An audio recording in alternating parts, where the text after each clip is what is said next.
Alrighty y'all, we're back at it with another video for the 2012 GMC Sierra 1500. We're going to do the front struts on it. So the boots are all worn out. Literally I just stuck my finger through it. The boots are worn out. It's starting to ride a little rough. It's about time. I mean, these are the factory ones that came with it. They're beyond old. But it's a pretty simple process. It's really not that hard. Especially if you buy the whole assembly. I went ahead and bought the whole assembly that comes with the coil and the shock already installed in one, and then you pretty much just have to dismount it from the factory locations, install the whole new one, and bolt everything up. It's pretty simple. I need to stop saying so much. It's pretty simple. It's not hard. There are a few things that you will need. A jack. You're definitely gonna need a jack. You're definitely gonna need jack stands, for sure. And what I like to do for safety, even a little bit of extra safety, I like to put my tire underneath the vehicle. It lays on the frame, so if anything were to happen, if the jack were to fall or whatever, the wheel would be able to catch the weight of the vehicle and hopefully save my life if anything were to happen. We're gonna let that happen, and we're gonna get there hopefully. So it's pretty simple. You have to undo two 15mm bolts from the bottom here, and then you're gonna come up here up top. Let's see if I can. Gotta climb up here now. I'm getting too old for this. And if you look right here, you've got. Look right here, you got three 18mm studs that come through the shock tower. So you're going to want to undo those three studs and the two 15mm bolts, and everything comes out. And then you just have to realign everything and bolt everything back up. So I'm going to go ahead and do that, and then once I have the new one installed, I will cut you back on. Alrighty, so I just want to show y'all the strut is out. Literally took me about 3 minutes to do this. The hardest part about getting this out is being able to slide it here so then they can drop down, because obviously these go through here through the shock towers. So you have to be able to slide the bottom of the shock mount, the strut. You got to be able to slide that off of here, so everything else will just come down. It's that simple. It's not really complicated. The way I do it and the way I've done it is I simply align these. I align two bottom bolts, or two bottom studs off the wheel.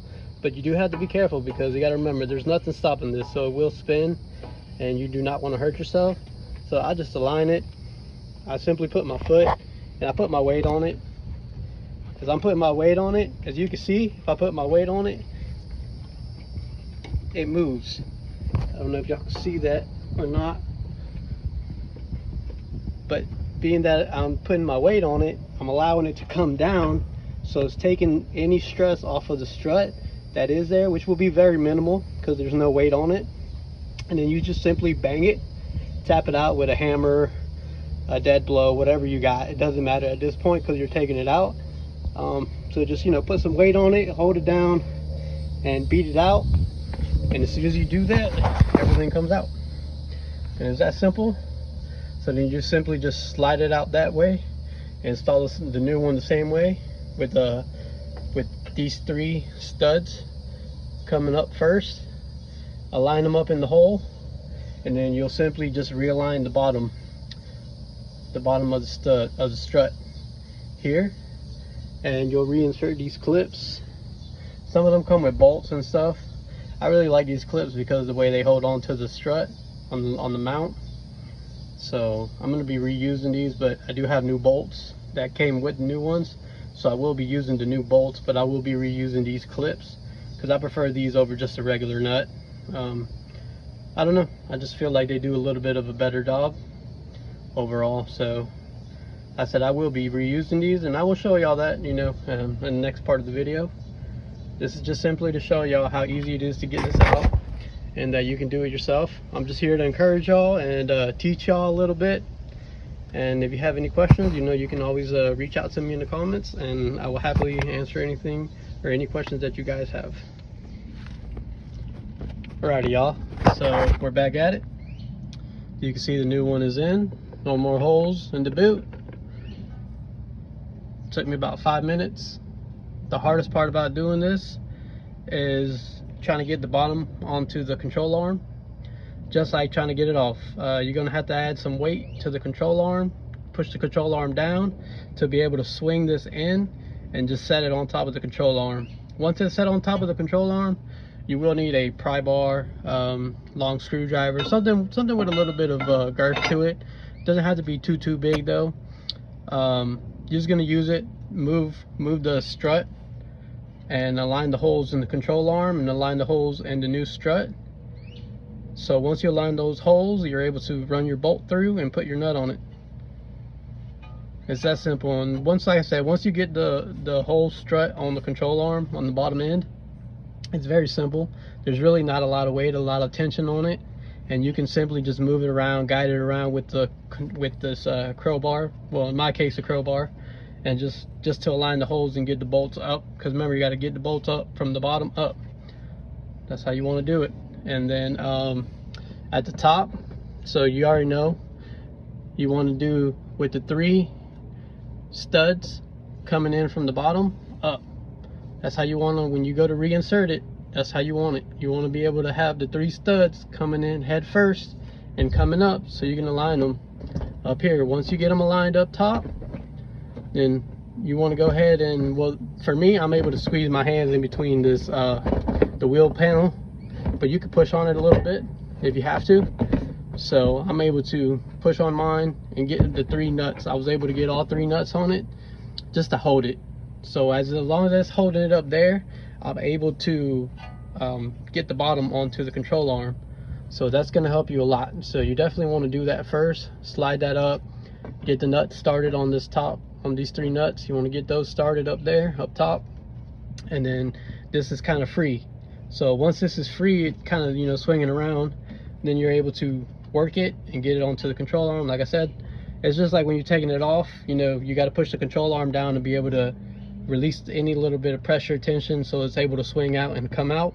So it's going to be the same concept as you're putting it in. As you know, it goes up, it just pretty much there, it's freelancing. And so you just want to push your control arm down, get a little bit of weight. If you got somebody who can help you, even better. You know, get them to push down on your your rotor. If they can push down on your rotor and put some weight on it, and then you're able to maneuver this into place, you know, that's great. If you got to do this by yourself, like I said, you know, just add some weight on here and then you're able just to swing it in. It's really not that hard. It's pretty simple. And like I said, it probably took me about 5 minutes to get the new one on. It wasn't really that hard at all. And from here, I'm going to snug everything down by hand as much as possible. All 3 of the studs up top, the nuts up top, and then these 2 at the bottom. I'm going to snug everything up as tight as possible by hand. I will put the wheel back on, tighten up the wheel and everything. And then once I drop the vehicle down onto the ground, I'm going to let the weight take over. Once the weight takes over, I'm going to come back and snug everything down and torque everything down to spec. And once I do that, I'll be done. Alrighty, y'all, so we're done. Both sides are in. Now it is recommended that once you do your shocks, it is recommended that you get an alignment. So that is something that you need to look into or towards after you do something like this. You know, it's to help fix your camber, your toe. All that can be affected by installing new shocks. How drastic it is, I don't know. I mean, I need new tires anyways. I mean, who am I kidding? But so you always, you know, if you're gonna do something like this, just know that an alignment probably is recommended. Maybe not 100% necessary, depending if, you know, if you're having any steering issues or anything like that. I would highly recommend it, that you do an alignment after doing your shocks, just so you know anything doesn't, you know, become unadjusted or starts, you know, giving you drivability issues. This job took me, I want to say, about 45 minutes to an hour, and that is because obviously I was making the video and whatnot, so that probably added at least a good 25 to 30 minutes of time. So, but that is the end result. Like I said, it is very simple, especially if you buy the whole assembly. If you decide to do the shocks only, it's going to be a lot more work. It's a lot more complicated. But like I said, if you go this route, you buy the whole assembly, it's just so much easier. And I mean, yeah, you're going to spend a little more money because you're buying the coils. I bought mine off Amazon. I bought a set of coils. It was a Monroe set, so these are all Monroe, and then I have the rears to do, but that's going to be in the next video that I'm going to make. So it was a whole assembly. I think I paid like $265 or something for all four, so the 2 fronts and the 2 rear shocks, which don't have coils. So the rears is simply just a shock, so it's a lot more simpler and easier. But yes, you will pay a little bit more money buying the strut with the coil, the shock with the coil assembly, than if you bought just the strut alone or the shock alone. But if you buy it like this, you can do it yourself. The other way, you got to rent a tool, and it's a lot more complicated. It's a lot more dangerous. So I mean, you got to weigh your the pros and the cons. For me, I want something that's simple and I can do it myself, so I chose to go this route. Yes, I might have paid a little bit more money for the shock assembly, but in the long run, I was able to do it myself, and I didn't need any special tools. And like I said, it was it would have been a 30 to 40 minute job had I not made the videos and whatnot. So just tips out there for everybody. If you're willing to learn and you're willing to try, you're willing to, go for it, go after it. Hopefully my video is helpful, and y'all have a blessed day. Bye.